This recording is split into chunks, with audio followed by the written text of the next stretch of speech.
Welcome to the Jonathan Van Bilsen Show, featuring lively, in-depth conversation with compelling guests from our community. And here is our host, Jonathan Van Bilsen. Thank you and welcome.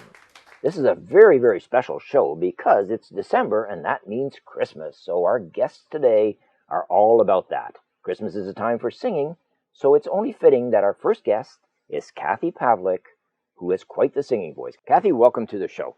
Thank you. It's great to be here. So I understand that you're a mezzo-soprano singer. Can you explain exactly what that means? Well, mezzo is an Italian word that means medium or in the middle. So it's a voice type that sits between the high sopranos and the lower altos. It also refers to sort of the color and texture of a person's voice. So it's kind of a medium high textured voice. So some examples of some mezzo-soprano singers that we might know of other than yourself? You probably don't know me. We do now. Cecilia Bartolé, the Italian, would be a great example. Okay. And the Canadian Catherine Robin. Ah, okay. When did you first start singing? Always. I've always sung as long as I can remember. Is that right? Yeah. I started taking music lessons when I was in grade 2, started with piano. Okay. And then always sang in the choirs at school all the way through. Right. Started taking formal lessons when I was in grade 9 in high school with Eleanor Bailey. Formal singing lessons? Formal singing lessons, yeah, following the Royal Conservatory curriculum and programs. And then I became a teacher and taught music and French in schools. Then decided that I was going to go back to school to do some grad studies. So I did my master's at York and studied with Catherine Robin. And now I'm partway through, almost done a PhD at York. Congratulations. Thank you. That's wonderful. Yeah. That's quite the dedication. Now, the training for your singing, how do you practice on a daily basis, weekly, monthly? Like, is it something that you continually have to practice? Is that... For sure. You need to keep your voice in shape, flexible, and tuneful. So yes, I practice pretty much every day, either on my own or when I'm teaching my own students. That's a great opportunity to keep singing. Wow, that is quite the dedication, without question. I understand also that you're part of the United Church Chicks. That's hard to say. And once you were Mary, quite contrary. Can you explain what that means, what that is? Yeah, so the Church Chicks is a UCW group at the United Church in Port Perry, and they are responsible for the bonnet contest that happens every Easter. So we have different nursery rhyme characters and have the bonnet parade as a fundraiser for the library. Oh, so people make or create their own bonnets, and then they parade them up and down Main Street? That's right. And they're judged? Right. Wow, isn't that fantastic? Great springtime fun. And you get a good turnout for that? For sure, it's great, yes. And are the categories just children, or is it? Yeah, adults, children, and even pets. Really? That would be fun to see. That would be really fun to see. How long have you been singing with the choir, with the United Church Choir? I started singing with them about 20 years ago when I was just starting teaching, and then it's been off and on again because of my schedule. Right. You sing anywhere else? In lots of community engagements. So we've done some Remembrance Day shows, Vimy Ridge tribute concerts, and then in the springtime, I do a concert called Humble Divas that features women music educators in performance. So is that a group that performs? No, I bring together 4 women who are soloists and can perform in their own right, but also are educators in some way, either in the school system or teaching privately. Interesting. You have a lot in common then. Yes. That would be a lot of fun. It's a great fun. That would be a lot of fun. Yeah. What do you enjoy most about singing? I think that there are so many health benefits to singing. It helps you learn how to breathe deeply. It's great for stress relief. It's super useful for literacy and numeracy skills. Just as much, there's such healing property in the sound vibrations themselves on a cellular level. So singing has just become a part of who I am in the world and how I roll. It's interesting that you say it's a stress relief, because I've been told my singing actually causes stress in people. I understand we've got a clip of you singing "O Holy Night." I'm curious the history of that song, why you chose that particular piece, and tell us about the song. Sure. Well, it's a Christmas favorite for sure. For a lot of people, it's a Christmas Eve tradition hearing that song. Originally, it was written in 1847 in France with lyrics in French, but you're going to hear it in English, Okay. four-part harmony with the Port Perry United Church Choir and Joan Bretney on organ. Wonderful. Looking forward to that. We'll listen to that in just a second. I'm just curious, the choir in Port Perry, how many people? Around Roughly. 40, around Really? 40 singers, yes. And they've Yeah. been together for quite a while, I take it? And many of the choir members have been there for 60 years. Really? Yes, yeah, there are Wow. some that have sung for 60 years and some that are just new this year. That's amazing. And how often do you practice? The choir practice is once a week. Really? Yeah, yes. Wow, that's Yeah. great. Mhm. All right, we're going to listen now to Cathy Pavlik and the United Church Choir singing "O Holy Night."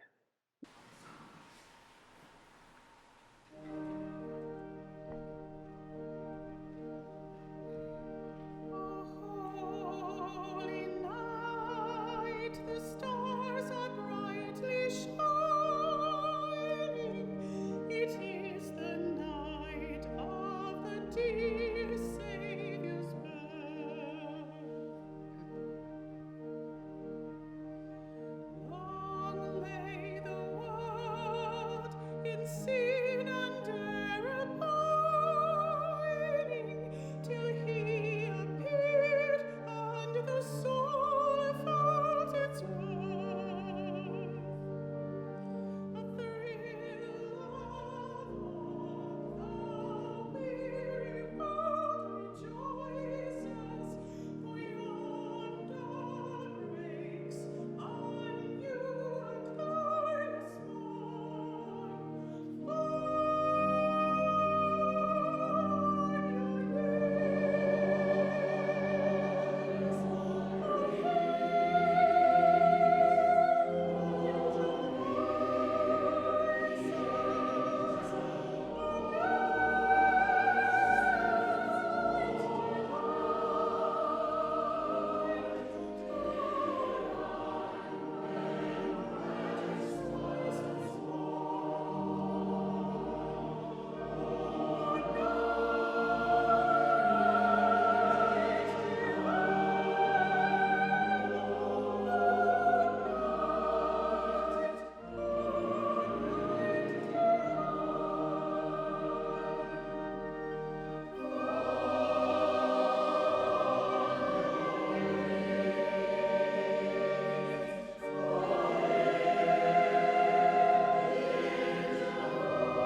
Oh, that was just amazing. It brings a tear to my eye. Kathy, you're very, very talented. Congratulations. Thank you so much for allowing me to be here and giving this focus to music and the arts. Oh, our pleasure. Thank you so much. Our next guest comes all the way from the North Pole, and we'll see him right after these messages. Welcome back. Before we introduce our next guest, I wanted to bring your attention to an event that's taking place in the northern part of the region. Port Perry is hosting Bakersville. Its 24th year, and what it is a collection of more than 80 houses made out of gingerbread by members of the community. I believe we have an example of one here. Yes, that is the castle from the new movie Frozen 2 that just came out. You can see how detailed and intricate these pieces are. If you have some time, take a trip up to Port Perry, visit the library. It's on until the 31st of December. It's called Bakersville. You will not be disappointed. Now, without further ado, let me introduce our guest who came all the way from the North Pole during the most busiest time of his year, just to spend some time with us. Ladies and gentlemen, please welcome Santa. Hey, Santa. Hello, Jonathan, and how are you today? Very well. So, Santa, thank you so much for visiting with us. I know you're very, very busy. You're all over the place trying to get organized for the big day that's coming up very soon. It is coming up quickly, and it is a busy time of year, but I don't mind coming down. It's wonderful, thank you. Well, we appreciate it very much. What we did was we reached out to some of the children of Durham Region and got some of their questions that they have that they'd like to ask you. So if that's okay with you. That's just fine. Perfect. So the first question is, what do you do all year at the North Pole? Well, mostly make toys. That's pretty much the main thing that we do up at the pole is make toys. And then we, of course, have other things, activities and bowling and all kinds of fun things. I never pictured you as a bowler, Santa, but that makes sense. It makes sense. So the question is about the reindeer. I learned recently that male reindeers lose their horns at the beginning of December. And every time I see pictures of you with your sleigh, the reindeers have a full set of antlers. Yes. So does that mean all of your reindeers are female? Well, I'm not sure. I'll have to check with my elves. Okay. Well, I know Vixen is definitely a lady. Okay. Well, I'm sure you do. So, Santa, based on the reindeer question, how do they fly? Well, that's a very good question, actually. Quite a few years ago, when I was traveling through Europe and we had stopped for a break, one of my reindeer came across some plants and they started to eat it, and suddenly he started to fly. He levitated right off the ground. Well, we gathered that up and we took it up to the pole and we call it Christmas hay. And just before Christmas, we start feeding our reindeer all the hay, which allows them to fly, and fly very fast. Wow, that sounds like a fantastic plant. Maybe with a little bit of luck, our federal government could legalize those plants so we could all take advantage of them. Well, I'm not sure about that. How many elves do you have at the North Pole? Well, now let me see.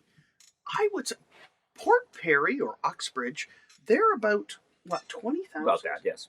Well, that'll be about the size of the town that I have up north. That's We have a lot of people making a lot of toys. I can imagine. There must be millions and millions of toys that you make every year. Oh, we have to cover all the kids on the earth. So just to get back to the reindeers for a sec. So because they fly, does that enable you to go around the world at supersonic speed? Is that how that works? Well, that's part of it. With my reindeer, it allows me to fly very fast and very quick.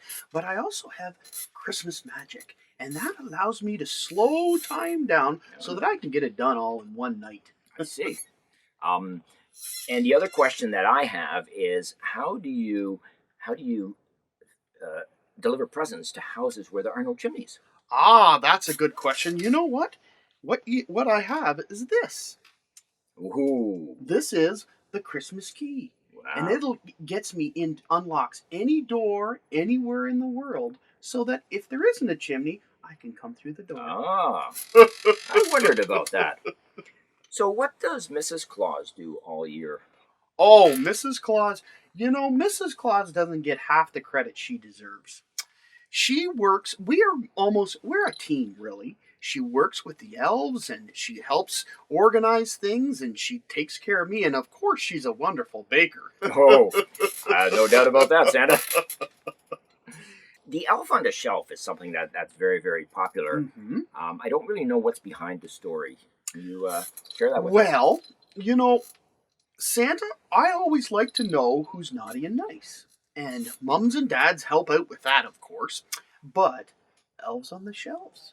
You know, we have them, and they during the Christmas season they're out, but when it's not Christmas season, they also keep an eye on the boys and girls to make sure that they're behaving. Wow, that's great. So you mean during the year they're hiding? Well, And yes, and they're so if any of you boys and girls run into open a cupboard or open a drawer and see your elf on the shelf, they just didn't hide very well that day.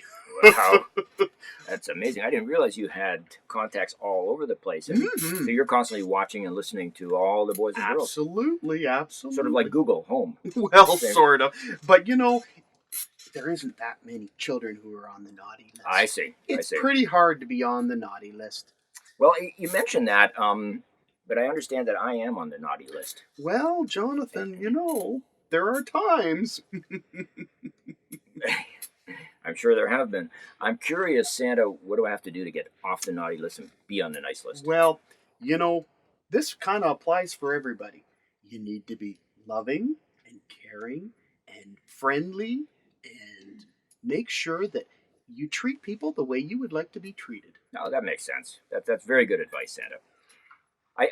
You mentioned that Mrs. Claus is a great baker, She is. and I'm curious. Everybody leaves you cookies and milk Mhm. and eggnog and things. Right. We happen to have some cookies and eggnog Oh, right lovely. here. Yes. But before you get into those, Santa, Mhm. what is your favorite cookie? Well, I like all cookies, of course. But if I had to pin one down, it would probably be gingerbread. Oh, my But- favorite as well. You know what? More important than the cookies is the carrots for my reindeer. 'Cause Ah, yes. They do get tired and they got a lot of work to go all the way around the world. So don't forget about the carrots for my reindeer. Absolutely, they do like their carrots. Mm-hmm. You can also visit the gingerbread village that I mentioned earlier up in Port Perry. Oh, I think I might do that. It sounds lovely. Don't be taking pieces off the houses to fill your tummy. Oh, Christmas songs. So when you're on the sleigh and you're traveling the world Mhm. and watching all these things, do you sing Christmas carols or Christmas songs to yourself? Oh, yeah. Yes. Mm-hmm. What's your favorite? Well, I could say "Here Comes Santa Claus" or "Santa Claus is coming to town," but I also like "Oh Holy Night" and Oh. "Silent Night," and all the Christmas carols are lovely. You must have been listening when we played "Oh Holy Night" just a little bit earlier on their show today. I won't ask you to sing Oh, right now. I actually have a very nice I voice. have heard you do. The elf suggested that you not sing. But so Christmas is over. You've relaxed. You've got all this stuff finished. Now you're going to take some time off. Is that the plan? That's right. Mrs. Claus and I usually head for someplace warm Ah, after Christmas, So- just for a little vacation. And in fact, up at the North Pole, we kind of shut down the whole factory for at least a couple of weeks while everybody just relaxes and takes some time off. Well-deserved time. I can imagine. So you go south for the. Of course, everywhere is south from Ev- the North Pole. Yeah. Yes, that's true. So what do you do? Spend a month in Oshawa, Bowmanville, that sort of Oh, thing? Or do well, go further you know, south? maybe a little further south. Something a little warmer in January. The other questions is the types of presents that are popular Mhm. changes from year to year, Right. and how do you keep on top of all that? Oh, well, we have elves that keep track of all the current toys and they show them to me every year. Like for young ladies right now, it's American Doll, and for little ones, it's Paw Patrol is very popular, and of course Lego is always very Lego is popular, great. too. Lego's always been there. So you must have connections with all of the toy companies and so Mhm. forth. That's right. That's right. So Santa, Mm-hmm. I've noticed, I've got a note here that children see you in different venues, different places Right. all the time. Right. How do you actually get to go from one to the other and so forth and spread yourself all over the world? Well, once again, with Christmas Magic, one thing it allows me to do is duplicate myself so I can be in Wow. several places all at the same time. So, therefore, when little ones see me at a mall here and then a few hours later see me somewhere else, I'm both places. Wow, that's amazing, Santa.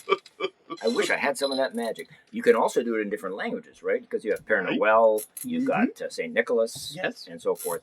So Santa, your house is located at the North Pole. Why don't you tell me a Yes. little bit about your house? What exactly do you have there?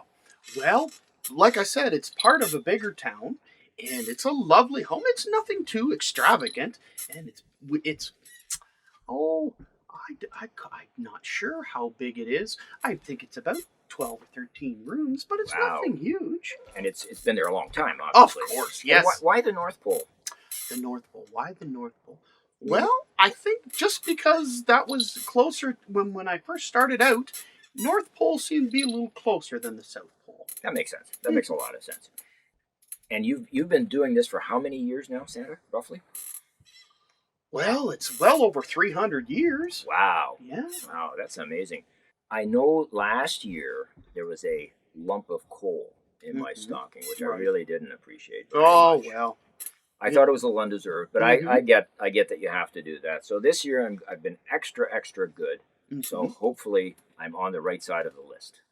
Well, you can always keep trying. Thank you. Thank you very much. Well, Santa, thank you so much for visiting with us today. We really appreciate you coming down here. I know, as I said, I know you're very busy. It's only a few Mhm. more sleeps until the big day. It is. It's coming fast, isn't it? And we wanted to wish you a very Merry Christmas and all the best and have fun on that night. I will. Thank you. And Merry Christmas to you all. And there you have all the facts direct from Santa Claus. From all of us at the Jonathan Van Bilsen Show, we'd like to wish you a very Merry Christmas and all the best for a prosperous and safe 2020.